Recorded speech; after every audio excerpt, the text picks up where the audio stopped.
तुले आडू मजा कोड़ा नाही बड़े आज आगे क्या उठा ये भाई रे इंडिया का फिस्ट करी खाले मजा बढ़िया बढ़िया सब जा बढ़िया ए सब पकाना मरु ना कोन सब पके दल ना 5 टंकिया नहीं नहीं नहीं नहीं नहीं नहीं एते पकाना ना ना पकाना पकाना मरचो गुंडा एते नहीं तने उठू निया न साइज तू दूध एडी सागर डांगुआ गिरे हल्दी गुंडा सब जा ए मोंटी नहीं नहीं हल्दी गुंडा अल्प हल्दी गुंडा थैंक यू तार साइड बई बोल तुम चिकन मसला केती आंछ गोटे गोटे मनीष होइछ केते किलो एदी पका आ टिके दी 2 किलो है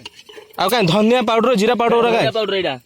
पकेलो सब जा हां आ जीरा पाउडर का नाही आना पकायला चिकन मसला गोटे पकाय कथा आ गुटाणिया କଥା आ तो नहले भल लागियो कि रे